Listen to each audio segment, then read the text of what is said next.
Greetings to you, our engaged listener. We are embarking on a deep dive into the life and creative world of a figure who fundamentally changed fashion, art, and, the very concept of celebrity culture, Gianni Versace. This is such an essential story because Versace's life is really a collision point. Hmm. You have this intersection of ancient history and modern commerce and this incredible creative ambition that met with just a profound and senseless tragedy. Mm-hmm. The sources we've curated, they give us a really detailed look at his expansive career. We can trace his influence all the way from his roots in southern Italy to managing an $807 million global luxury empire. And our mission today is pretty clear. We want to be your shortcut to understanding the man, the aesthetic, and his business genius.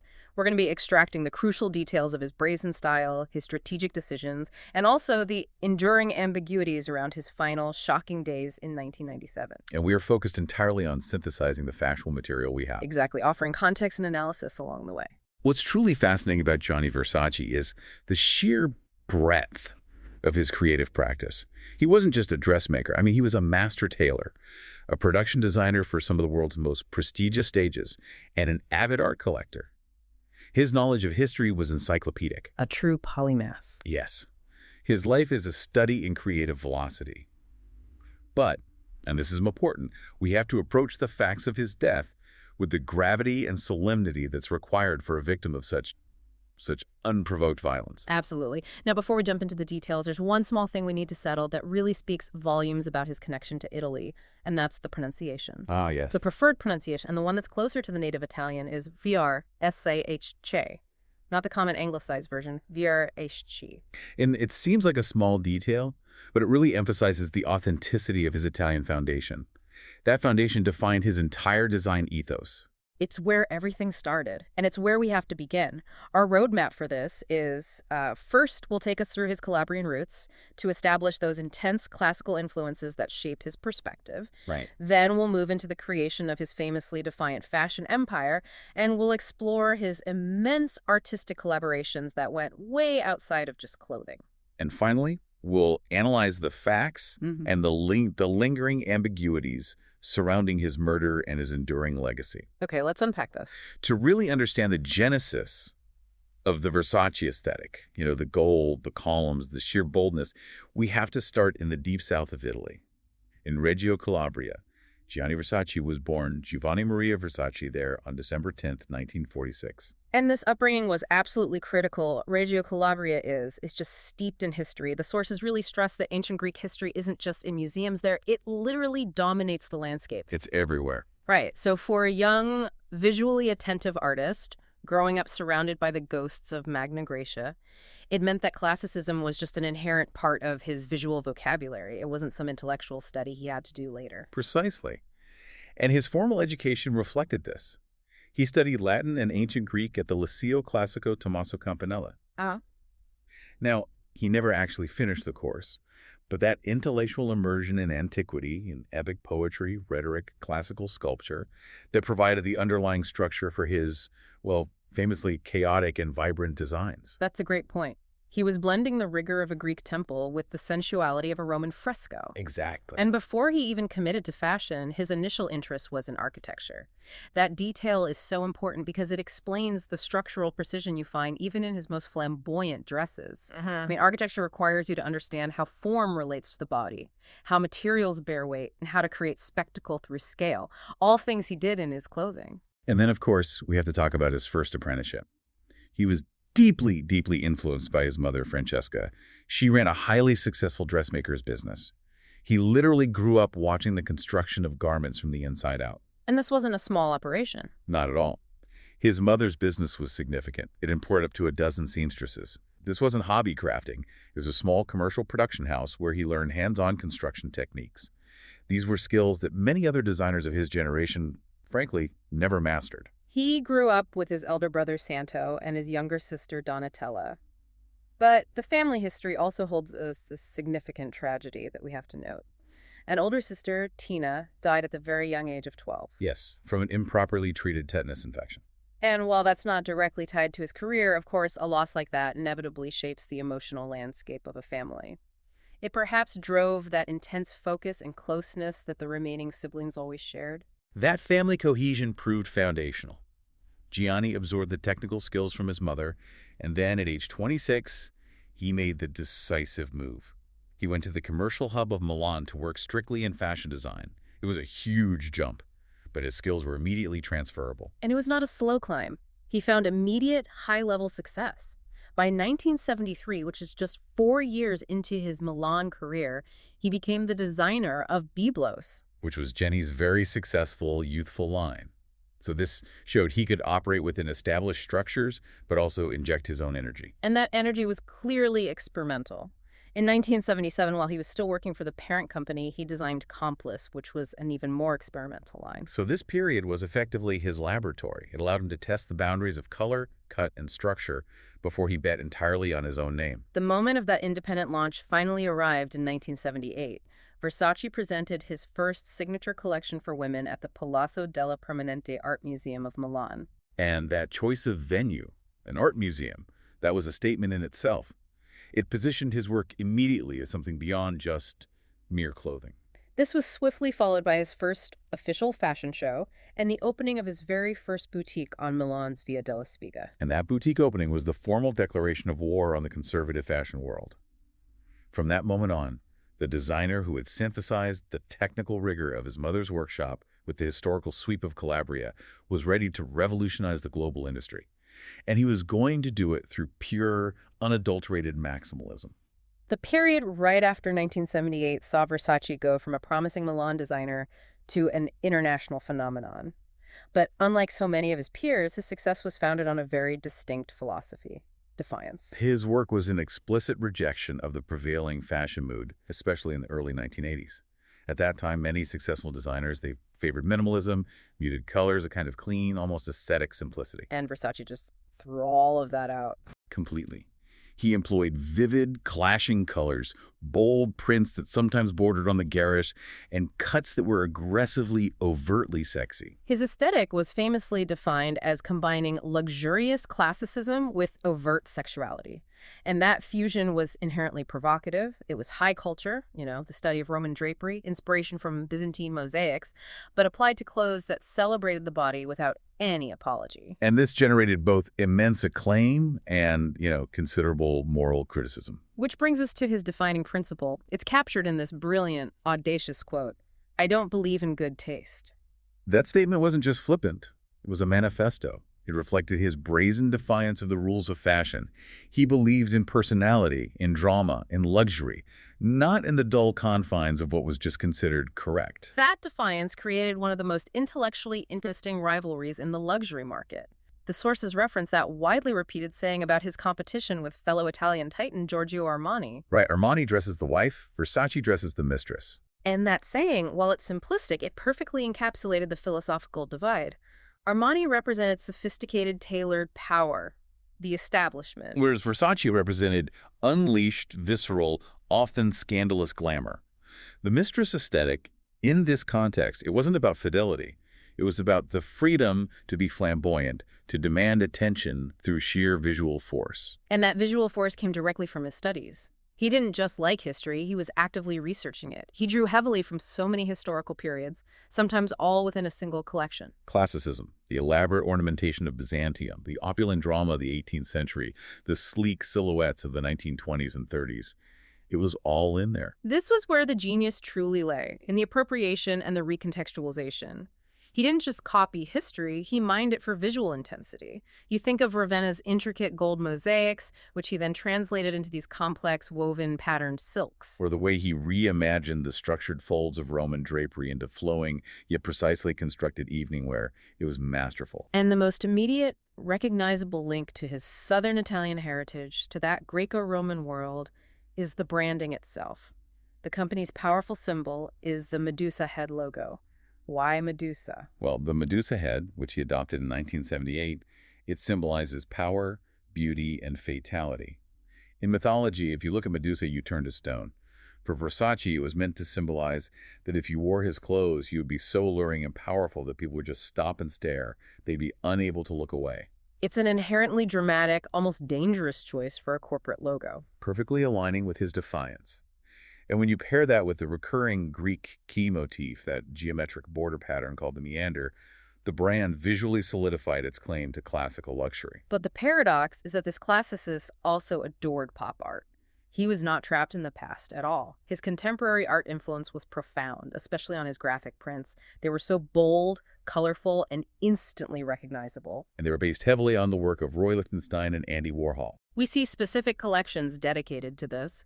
He produced prints based on Warhol's iconic silkscreen portraits of Marilyn Monroe and James Dean. And that fusion, taking the sacred elements of antiquity and slapping them right alongside the, profane commercial imagery of Hollywood icons, that was revolutionary. It signaled that in the Versace universe, high art and popular culture were not separate things. They existed on the same dramatic plane. Beyond using art as a motif, he was a really serious collector himself. He had a deep appreciation for artists like Pablo Picasso. Yes, and it's a key detail from the sources that after his death, 25 pieces from his personal Picasso collection were auctioned off. That emphasizes that his artistic eye was constantly engaged, always seeking beauty and mastery outside the realm of fabric. And we absolutely have to talk about his technical innovations. He didn't just design with existing materials, he created new ones to achieve his vision. In 1982, he invented Oroton. Oroton. It's one of those pieces of technical genius that sometimes gets skimmed over. It's described as a type of super light chainmail. But what does that really mean in practical terms? It was a metal mesh that he developed. It was designed to look like the armor of a classical gladiator, but with a fluidity that was just completely unexpected. Right, because traditional metal mesh is heavy, it's rigid, it doesn't drape well at all. Oroton was engineered to be ultra-fine and incredibly lightweight. That allowed it to move and shimmer on the body like liquid fabric. It became a signature material. It allowed his evening gowns to achieve this sculptural look while retaining incredible movement and sensuality. It was a technical marvel that merged metallic severity with erotic flow. And he tackled menswear with the exact same revolutionary zeal. Before Versace, menswear often stuck to those conservative, almost strictly masculine Savile Row models. He changed that entirely. He took the lessons he learned from female tailoring, focusing on lines that accentuate and celebrate the body, and he just applied them to men's suits. And this resulted in clothing that was fitted, often brightly colored, or featured bold prints. He consciously departed from traditional austerity, creating suits that accentuated the male form and openly insisted on men as sex objects. That was a significant cultural shift. It demanded that men's fashion participate in the visual drama and sensuality that had previously been reserved for women. And the business growth just followed this creative energy. Starting in 1982, the empire expanded rapidly beyond clothing into luxury lifestyle goods. Right, he diversified into jewelry and a whole range of housewares, designing luxury furnishings, china, textiles for the home. The Versace aesthetic became total. You could wear it, live in it, and accessorize with it. And a crucial, unique business aspect of his control has to be noted. Unlike many design houses that license out creative control as they grow, Versace was unusual. He retained complete creative control over all aspects of his company. From the runway collections all the way down to the cutlery pattern. Yes, and that allowed for an astonishing consistency of vision. That control even extended to diverse luxury connections. He contributed the specially appointed Gianni Versace edition to the Lincoln Mark VII car line in 1984 and 1985. Linking his flamboyant European aesthetic directly to American luxury automobiles. And by 1989, the company launched its ultimate expression of luxury, haute couture, under the name Atelier Versace. Now, we have to address, arguably, his most profound contribution to modern culture. And it wasn't just a design choice. It was a strategic marketing masterstroke, the creation of the supermodel. He is universally credited with inventing the 1990s supermodel Vogue. Before Versace, models were largely anonymous mannequins. He turned them into celebrities. He created a whole new power dynamic in the fashion ecosystem. His strategy was twofold and, frankly, brilliant. First, he pioneered using established celebrities in his marketing campaigns, pop stars and actors. And crucially, he seated them in the front row at his shows. Right. This fused the entertainment world with the fashion world, turning a simple runway event into a global media spectacle. And second, he cultivated talent. He discovered and featured the women who would become global names. Naomi Campbell, Christy Turlington, Linda Evangelista, and others.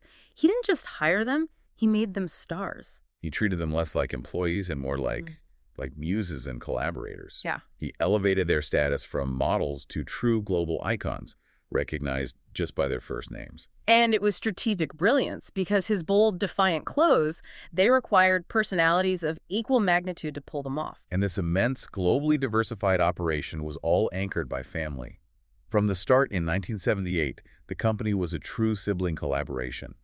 His brother Santo was the indispensable operational force. He was president of the company, handling all the finances and logistics. And his sister, Donatella, served as vice president and was a key creative consultant, deeply involved in the brand's image and direction. Even Donatella's husband, Paul Beck, was brought in as the menswear director. This tight family foundation was instrumental in managing the immense scale he achieved. By the time of his death, the value of the Versace empire stood at an astonishing $807 million. Wow. With 130 boutiques globally. That number it speaks volumes about the commercial power of creative defiance. To limit Versace's identity to just high fashion is to miss half the story. If we look beyond the runway, we see this deep commitment to the classical arts, particularly stage design. It allowed him to fully utilize his knowledge of dramatic history and visual scale. He stated quite explicitly, "For me, the theater is liberation. On the stage, all the constraints of commercial wear just vanished. He could create purely for spectacle and narrative." And his aesthetic was perfectly suited for this. His intrinsic penchant for dramatic drapery, incredibly bold, vibrant colors, and that detailed embellishment. It meant his costumes were not lost on the vast scale of an opera house or a ballet stage. And on top of that, his encyclopedic knowledge of historical dress meant his period costumes were always meticulously accurate, yet somehow infused with modern energy. This dedication to classical forms manifested early and consistently. He established a highly significant collaboration with the prestigious La Scala Theatre Ballet in Milan. In 1982, he designed the costumes for the Richard Strauss ballet Joseph's Legend. And designing for a Strauss ballet, that requires a deep understanding of texture and movement. He followed this with work on Donizetti's opera Don Pasquale.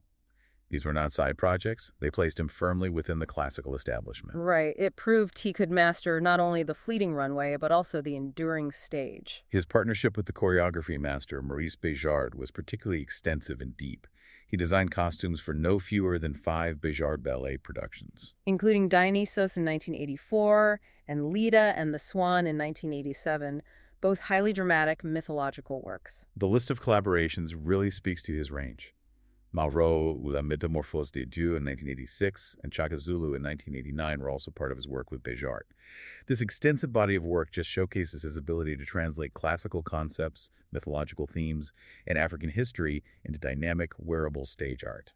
And his willingness to engage with high art forms appeared globally. In 1990, he designed the costumes for the San Francisco Opera's production of Capriccio.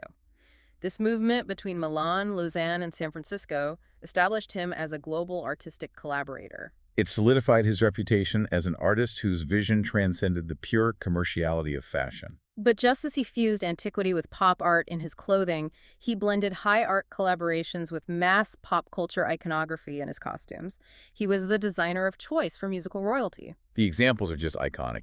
He designed the high-impact costumes for Elton John's enormous The One tour. And decades before, he designed for the powerhouse duo of Michael Jackson and Paul McCartney for their celebrated 1983 Say Say Say music video.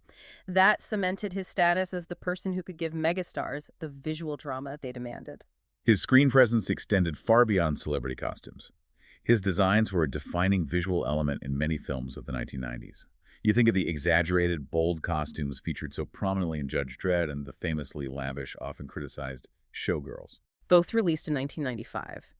And his work, of course, was essential to Pedro Almodóvar's 1993 film Kika, where he served as the costume designer. His wardrobe was also featured in Hard to Kill and episodes of the seminal TV series Miami Vice. And he wasn't just focused on what people wore. He was engaged in the entire visual environment. He took on production design, notably for the Elton John Live in Barcelona video documentary in 1992. That showed his ability to manage the whole visual narrative of a stage show. We also find him appearing briefly as himself in the documentary Catwalk in 1996. Tragically, because of his death just before the premiere in 1997, scenes he filmed for the ensemble movie Spice World had to be deleted. Even in his cinematic contributions, his life and death became intertwined. The versatility we see here, the ability to jump seamlessly from the meticulous craftsmanship required for haute couture to the bold sweep of opera costumes and the sharp graphics of music videos, it brings us back to his appreciation for collecting. Yes. That auction of 25 pieces from his personal Picasso collection wasn't just about money. It underlined his view that great art, whether you wear it on your body or hang it on the wall, was a continuous, thrilling pursuit. As we transition into the final years of his life, we look at the personal man, defined by long-term relationships and deep family ties. Gianni Versace met his life partner, Antonio D'Amico, who was a model, in 1982. Their relationship was long-standing. It endured right up until the time of his death. And their partnership provided a sort of private anchor during the explosion of his public career. During this time, Versace also faced a serious health issue. He was diagnosed with ear cancer. The sources confirm that he underwent treatment and, importantly, had been declared cancer-free just 6 months prior to the murder in 1997. It's important to remember this context, that he had overcome a serious illness and was reportedly in a period of renewed health and focus when this tragedy struck. He was known to be intensely devoted to his family, particularly the next generation. This detail of his character is crucial when we discuss his legacy. He adored his nieces and nephews. Specifically Allegra and Daniel, who are Donatella's children, and Francesca and Antonio, Santos' children. Exactly. This love for his family drove his business structure and, ultimately, his final wishes. Now we arrive at the morning of Tuesday, July 15th, 1997, in Miami Beach, Florida. The location is his opulent mansion, Casa Casuarina, on Ocean Drive. It was a simple, routine errand that proved fatal. On that morning, Versace decided to go himself to retrieve his morning magazines and newspapers from the nearby news cafe. Just a small, everyday task that an assistant usually performed. An unforeseen, small deviation from his routine. Upon returning, he was climbing the steps of his mansion, which featured that distinct decorative pattern, the very Greek key motif he popularized, when he was approached. He was shot twice in the head at point-blank range. The weapon was a .4 caliber Taurus PT-100. He was only 50 years old. The description of the killer was provided immediately. A man wearing a gray t-shirt, black shorts, and a white hat carrying a backpack. Despite the immediate response, Versace was pronounced dead at Jackson Memorial Hospital at 9:01 a.m. And in a tragic coincidence, the murder was witnessed by Dean Aslett, who was his former UK senior stylist. He was on vacation in South Beach and had socialized with Versace just a few days before the incident. The shock of such a public, violent crime against a global icon in the middle of a major city, it was just immense. The perpetrator was quickly identified as Andrew Cunanan, who was already one of the most wanted men in the United States. Cunanan was a serial killer, and Versace was his fifth and final victim. His previous victims included the real estate developer Lee Miglin, showing a pattern of targeted, cold-blooded violence. The manhunt was swift and highly publicized. Cunan's killing spree ended just 8 days after Versace's murder when he was cornered by police. He died by suicide on a houseboat in Miami Beach. And he used the same weapon, the .40 caliber Taurus PT-100 that he used to kill Versace. Since the killer took his own life, the definitive motivation behind the murder remains one of the most frustrating and ambiguous aspects of this entire story. The sources highlight that Cunanan was known for delusions of grandeur. He would frequently exaggerate or entirely fabricate close friendships with celebrities and affluent individuals. And he had openly bragged about a close friendship with Versace, which fueled immediate speculation. This context led to intense conflicting reports in the media and among investigators. FBI agents maintain a belief that Versace and Cunanan had met previously, possibly in San Francisco, though the exact nature or depth of that relationship remains officially unconfirmed. And we must report on this conflicting information neutrally. There was a 2008 Vanity Fair article that cited eyewitness claims suggesting the two men did meet, albeit briefly, at a San Francisco nightclub in 1990. The article also suggested they might have interacted on other occasions, possibly connecting through sex-for-hire circles in Miami and San Francisco. However, the immediate and persistent response from the Versace family has been a steadfast denial that the two ever met.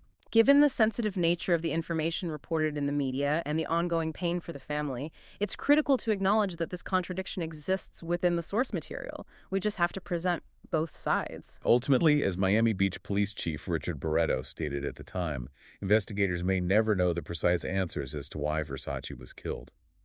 Cunan's suicide permanently closed the door on a definite motive, leaving only speculation regarding why the serial killer chose the designer as his final victim.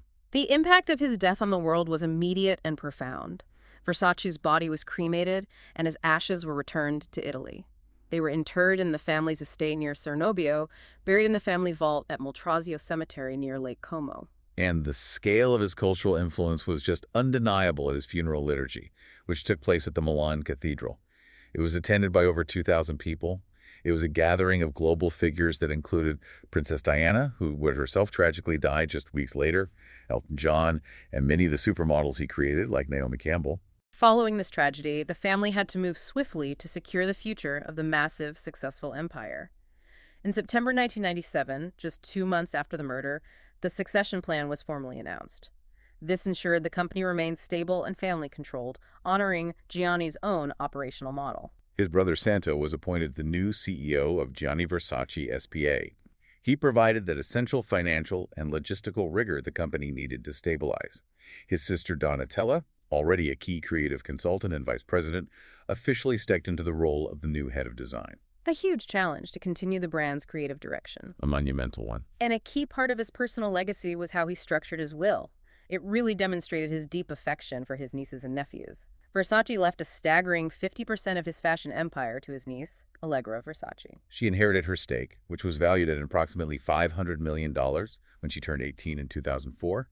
Allegra and her younger brother Daniel also inherited his extensive and valuable rare artwork collection. This careful succession plan ensured that the business remained firmly within the control of the family he loved, allowing his vision and his name to endure, even without his guiding hand. We've traversed the sources, examining how Gianni Versace, through sheer creative will and business acumen backed by family loyalty, fused high art with high glamour.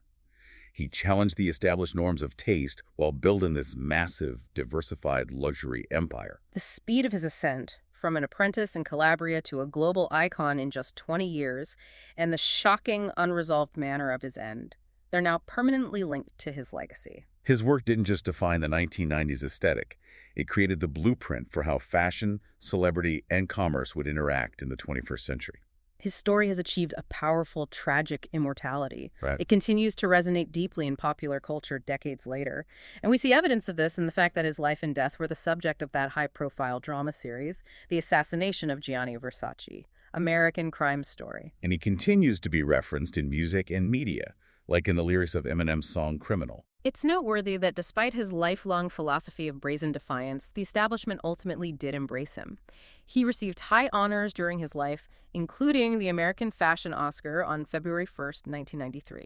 And perhaps more significantly, the decoration of Commendatore della Repubblica Italiana, which was conferred by the President of the Italian Republic, Francesco Cosia, back in 1986. So even a revolutionary was recognized by the most classical institutions of his home country. So, considering his deep roots in ancient Greek history, his artistic appropriation of classicism through defiant prints and fluid chainmail, and the dramatic, unresolved nature of his premature death, we are left to ponder. Was Gianni Versace the last great romantic artist, a figure who burned brightly and quickly for beauty, or was he the ultimate architect of modern celebrity culture whose legacy is now defined by fame and sensational tragedy? It's a compelling thought for you to explore further.